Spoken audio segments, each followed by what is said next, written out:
Extra value meals are back. That means 10 tender, juicy McNuggets and medium fries and a drink are just $8.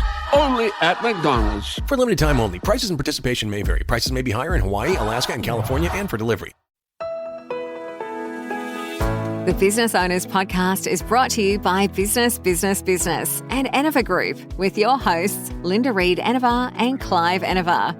In each episode, we talk to other business owners about their experiences, challenges, and successes. We'll also share tips and advice on how to grow your business and achieve your goals. If you're a business owner or you're thinking about starting a business, then the Business Owners Podcast is for you. Hi everyone, I'm Linda Reid and welcome back to the Business Owners Podcast. I'm being joined by Kat today, who has already been a guest on our Youngpreneurs podcast with Charlotte. So I feel like I've got a little bit of FOMO here and a little bit of catching up to do. Clive has been running the podcast for a little while I've been absent, away and unwell. And now I get to come back today and be a solo host with Kat. So Kat, would you like to introduce yourself and tell our business community just a little bit about you? Sure. Thanks so much for having me, Linda. My name is Caterina Sullivan. I'm based in Canberra on Ngunnawal and Ngambri country, and I have been running my own business in 2015, so it's 10 years now. I did a little bit of business ownership when I was younger. My parents were in business, and so I wanted to follow in their entrepreneurial footsteps. My Crystal Angel handmade jewelry store at the local market that I started when I was 7 was a very long time ago, so 10 years recently. And I'm in business with my husband. We work together alongside our very energetic 3-year-old. We've got 6 businesses that run under our company structure that we manage. 5 of them we're putting a lot of energy into at the moment. One's parked and hopefully we'll be having some exciting news about that soon. 3 are in the consulting space and 2 in the creative space. So it keeps our calendars. I try and avoid using the word busy because everyone's busy and it's just a word that I hear all the time and I'm trying to get it out of my vocabulary. So our lives are very full. I agree with that. So for those of you who are tuning in for the first time and don't know what Clive and I do here, we are in a very similar boat to Kat and her husband. And funnily enough, you and I share the same story. Mine went to craft markets when I was little and I kept making trees and doing all sorts of things and that sort of stuff with mum. And mum stopped going. And so then my dad had to keep taking me in at 10 and 12 to go to the markets. So my journey started early, which is why I love what we do with the Youngpreneurs Society as well. And as I said, if you have not listened to that episode, guys, please go and have a listen to it because Charlotte and Kat had a great talk. And my team were like, wow, that was such an amazing podcast interview. So fantastic. The word busy, I want to tackle that one. And the word hustle, because you and I have been in this long enough. I've been in it 20-something years. You've been in it 10. Congratulations. The word busy and the word hustle is quite often worn as a badge of honor in this world of business. And we've come from a journey, as we were just saying, about that entrepreneurial spirit, having it young. What do you think about the words as they're handed out to us now? We try and reprioritize our life. So anything that we're busy with is things that we've chosen to be busy with. The hustle is definitely not something that we really talk about. It's not something that ever comes up in our vocabulary. We've spoken a few times, there's those people that are really passionate about working as much as they can now so they can retire by the time they're 40 or retire by the time they're 50. And it sounds great. My parents did that, but I would sort of like the slow burn in our lives. Like I would like to actually slow down now and enjoy our son while he's at that super cute. Absolutely. Yeah, the 3-year-old age is just beautiful and be able to take that extra time throughout the day, every day, to just experience those moments. And if we're still working by the time we're 70 or 80, so be it, because at least we would have enjoyed those 70, 80 years of really full, mindful, purposeful living. I'm not sure you know that my husband is actually in his 70s. When I first met him, I was 22, loving my corporate career. I did say to him at that stage, what happens when you want to retire and I want to keep going? And he said to me, my dad worked up on the farm until he was 98. I'm from a generation where not working, but what you do is part of your life. And I think as entrepreneurs and business owners, and I'd love to hear your take on this, is we get to choose what we do. As you just said, if we choose to be busy on something or we choose to be hectic in some moment in time, it's a choice. I think entrepreneurism is a lifestyle. Yes, definitely. The other reason that we're trying to get rid of the word busy from our lives is because it stops the conversation there. Like, how have you been? Oh, we've been busy. You can't really go anywhere with it. So we try and actually say, if we have been busy, what have we been busy with? Oh, things have been crazy at the moment. We've been trying to organize the next yarn show. We've been onboarding this client to do this kind of work. And then people find out a little bit more about what we do. And in that moment, they go, oh, my partner knits or crochets, or, I've got a friend who'd be really interested in attending the show. We've got a client, or we've got a friend that runs a business and they're looking at doing something similar to what you're doing with your client. Would you be able to help them as well? So all of a sudden we can make more connections, have more conversations, and it becomes so much more meaningful for us. For any of my Ideas Impact and Marketing Circle members listening, that is how you do the subtle introduction of what you do in your day-to-day life. I keep saying to them, just mention subtly when you're on a podcast, mention subtly when you're there, what you do, because it is a matter of that. And I suppose in that moment in time, you know who's interested and who's not. Yeah. And tell me a little bit, because you mentioned briefly you do consulting. Tell me a little bit about what it is that each one of the entities in your business does, so that everyone can know what your version of crazy is rather than busy. The first one that I think is sort of the one that encompasses all of our business is Capital Strategic Services, which is an administrative and strategic consulting business. We help small business owners set out their strategy. We do everything from software strategy through to business strategy, help them apply for grants, help them restructure, look at their internal operations and their processes, HR, how they're working with their budget, because sometimes we'll find out that a few small businesses don't work with a budget. Come across a few of those in my time. Yes. Not looking to call anyone out, but yeah, it's something that we're really passionate about supporting businesses with, because there's not always the education that happens. You don't go to business school necessarily. It's an option, but not everyone who becomes an entrepreneur does. And so being able to help them with those tools is really important. So we love doing that. And that's being fueled by the experience in all of our other businesses. The other one is IT consulting, which my husband definitely takes charge of. I look after the business side of it, but every now and then I'll come out and I'll say, I actually know what RAM is. This is really exciting.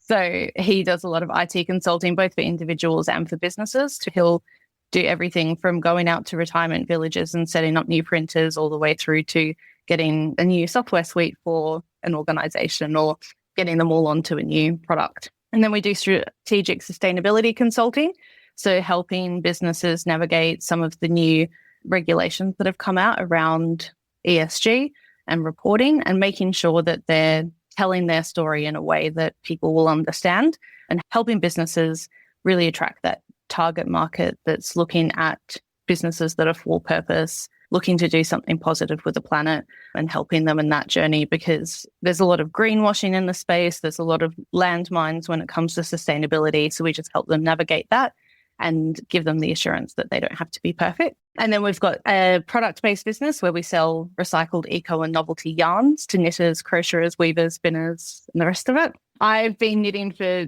over 25 years now, so very passionate about that. My husband's just started weaving, and we bought our son his first loom for his 3rd birthday. So it will be a whole family of yarn crafters.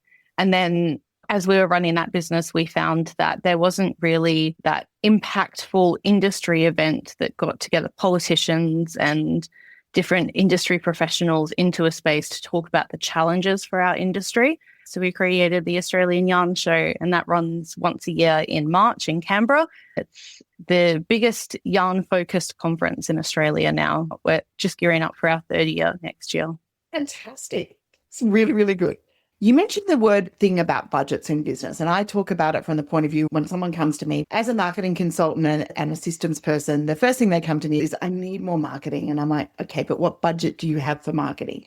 And it's a conversation that we don't have enough in the space of business. Yes, you can run everything on a shoestring, and yes, you can bootstrap the whole process. But somewhere along the line, we've got to talk about this dollar figure. With the youngpreneurs, I've just got off recording a series of the little pop vinyl videos we do for that, literally on revenue and profit, and explaining what the difference is between those things. But I get it, most business owners don't go into business to be a bookkeeper or to understand their budget. So what tip can you give our listeners about putting that budget into place? I'm so glad you raised this because I'm really passionate about it, especially for women-led businesses, because so many of them are bootstrapped. And I've been through it where I didn't want to spend a single cent on anything because I was on a very low income and trying to make my business work at the same time. And eventually we got to a tipping point, and it really not as long ago as I would like to have gotten to that tipping point, where you hear people say all the time, you've got to spend money to make money. And I hate hearing it, but it's so true. And I hate the fact that I'm the one saying it now. We really started looking at our time with a dollar figure on it. And that was what changed a lot of our processes when it came to budgeting. So instead of us saying, you know, this software would cost $40 a month, we don't really have that in the budget at the moment. Say, well, hold on, how many hours would it free up? And what is the dollar value of those hours if we're charging that out to clients? And if we can do that, then $40 a month is nothing. We go through the same system here, and being marketers and coming from an industry where we always tracked our time for absolutely everything that we did. Even the business community that we run today. I got a message from the accounts team at one stage going, before we launched the website, before we launched the podcast, when the Facebook group was just doing, you're spending 8 hours a week in that group. When are we monetizing it? When are we coming through that journey and those sorts of things? And I was like, okay, well then we could build it. And there was conversation about the website and the community. So we could build the website, we could build the podcast, and we could give something back.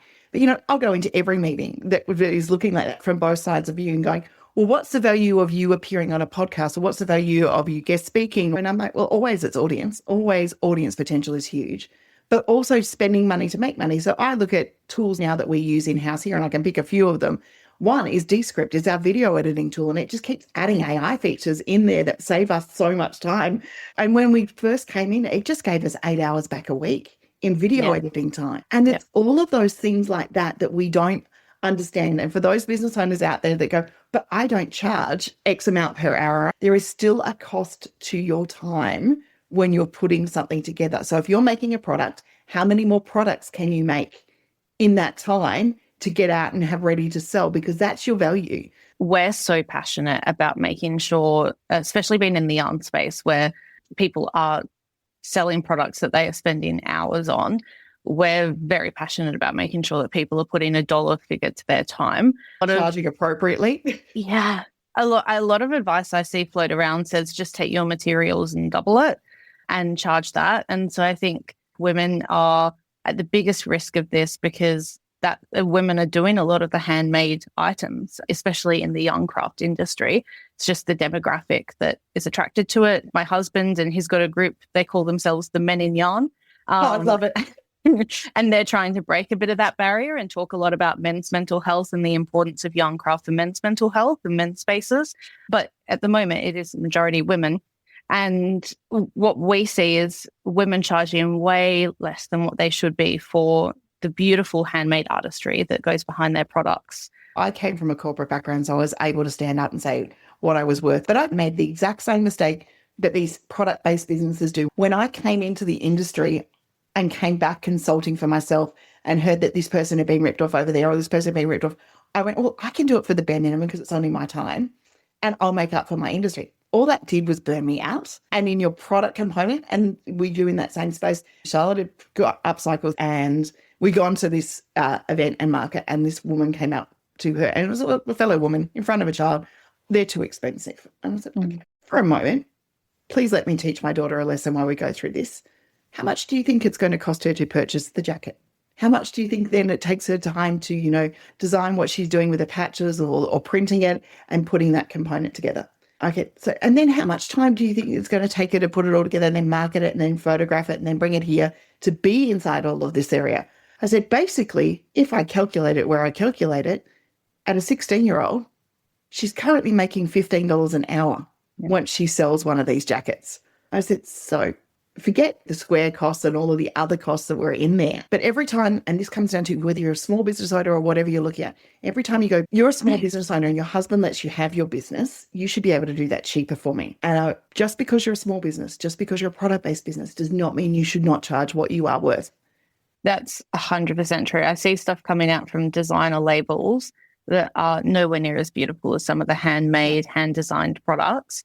And they're charging, you know, $8,000 for a little tiny purse. And I think, why can't I charge $150 at the market for the fact that mine's handmade? It's completely unique because I can only hand make something once to that exact specification.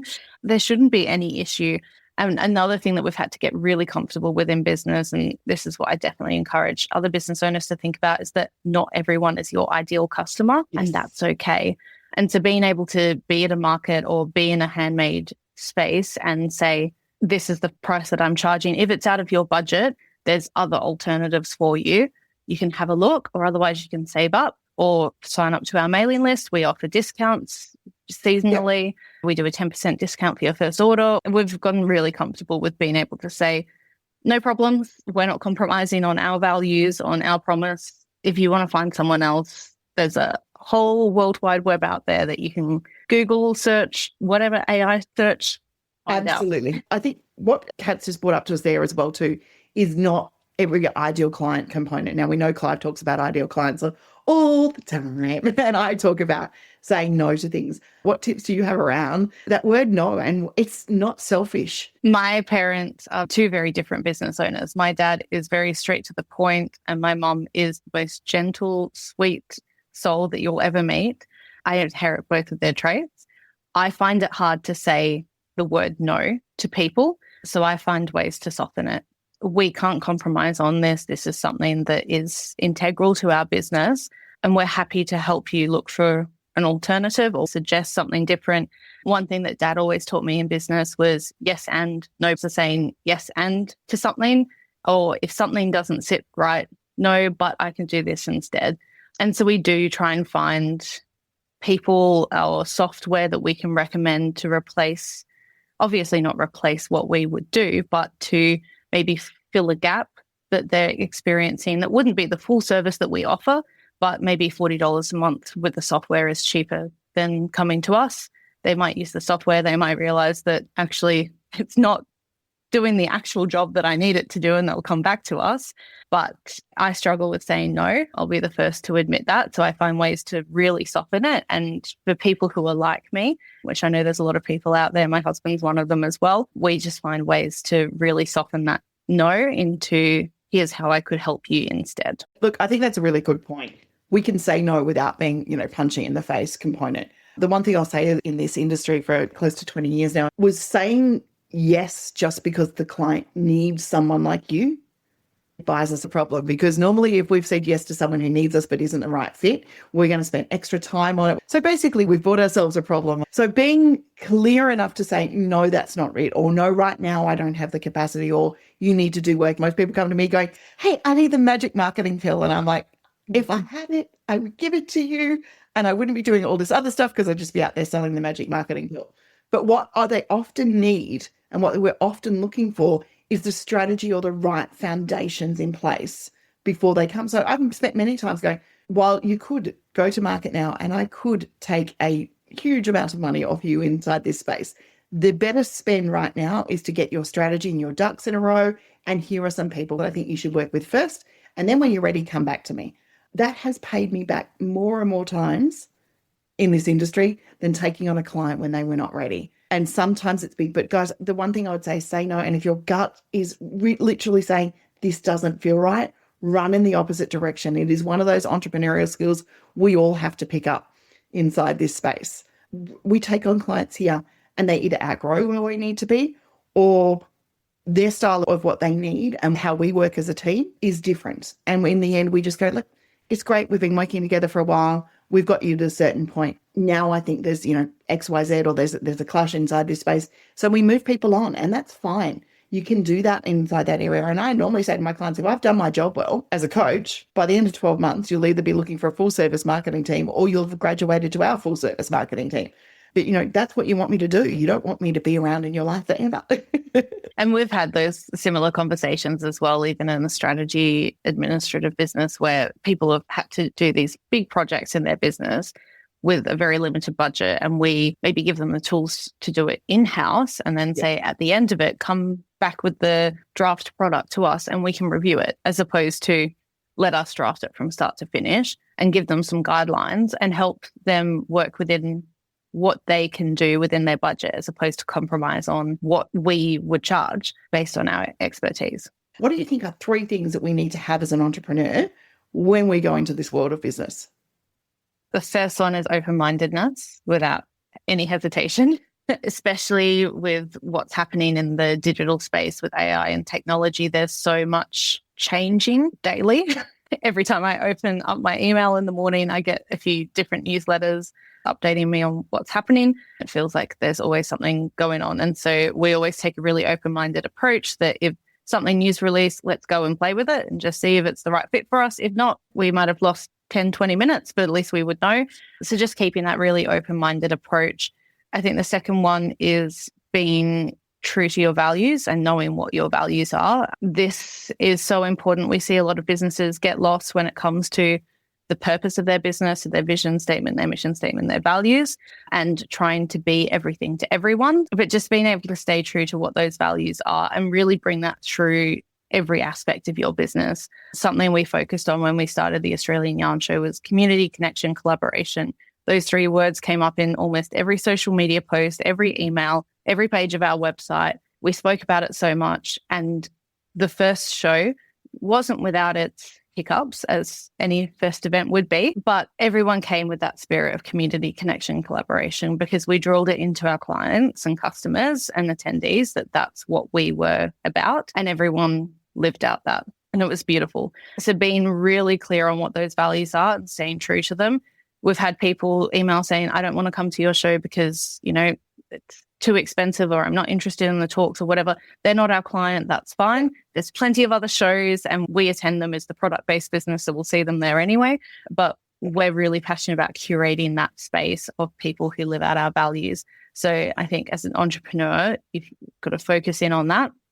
And number 3 is being able to still self-care, self-love and self-compassion and all the self things in the world, because when you're in charge of your own schedule, your own growth strategy, your own business, you can get lost in being 100% committed to that business. And it's really important to be able to be committed back to you. So we start every day getting up, yoga. I'll go to the gym a few days a week, trying to make sure that we get our self-care in the morning, because we know it goes out the window for the rest of the day as soon as work starts. That's something that works for us.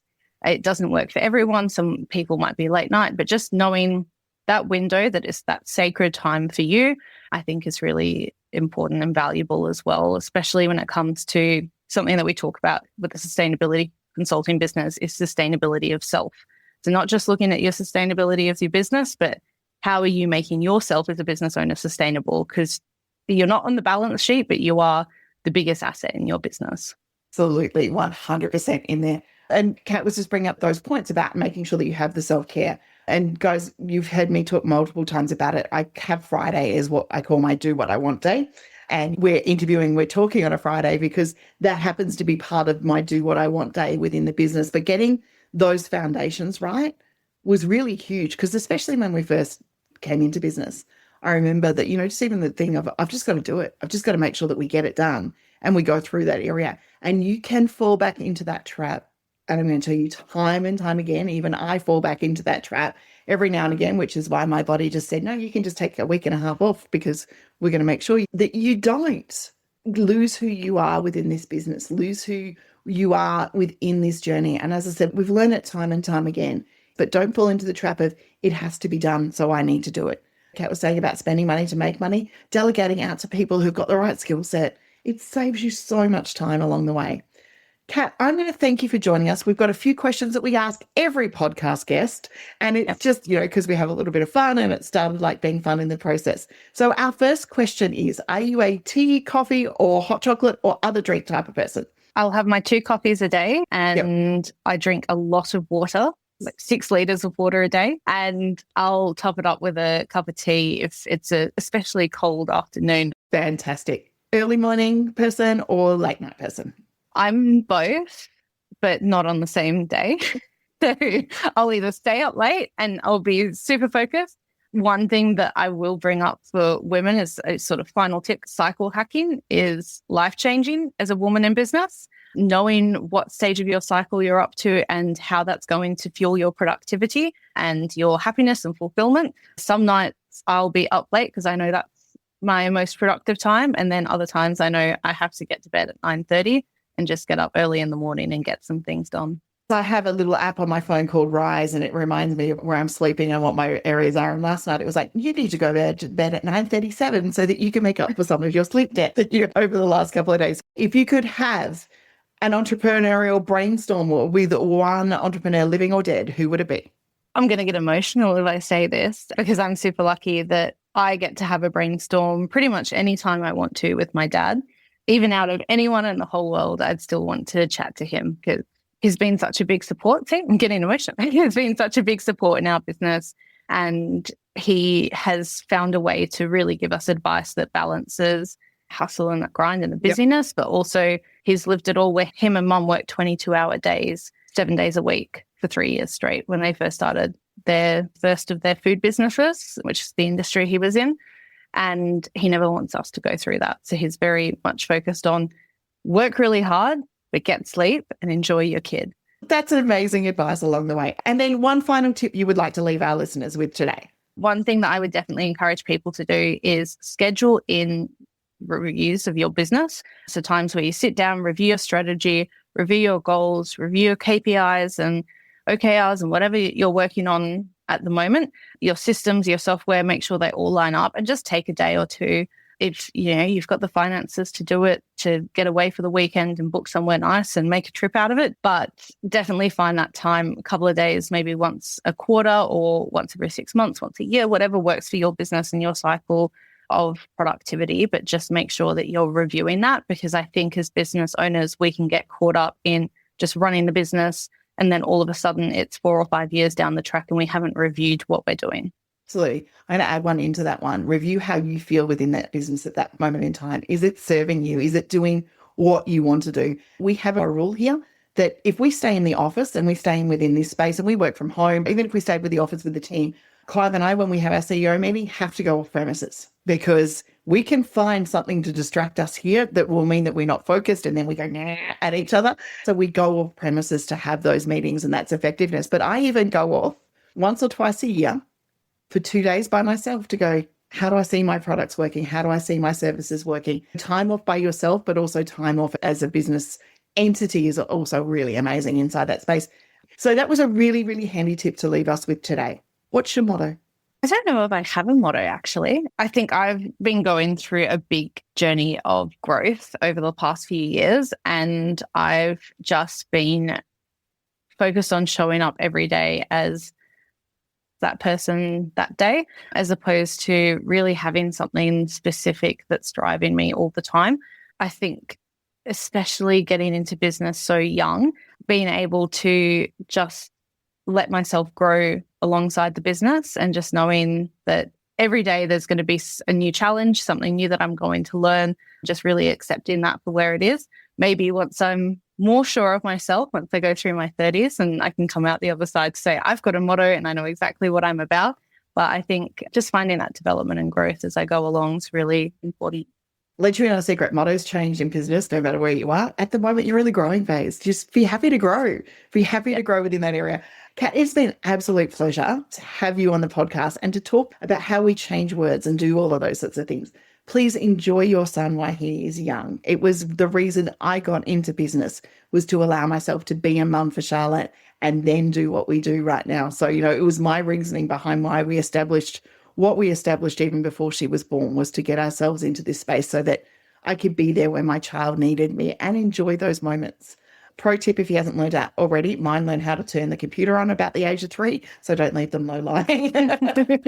If this is your first time listening, make sure that you do subscribe, you like, and if you think that anything in this podcast would relate to anyone you know within business, please share it, because that's what makes us know what guests you want to hear, and we can create more episodes like this. Kat, once again, thank you for joining us. It has been an absolute pleasure. Thanks for listening to the Business Owners Podcast. We encourage you to connect with us on social media and join our community of business owners at businessbusinessbusiness.com.au.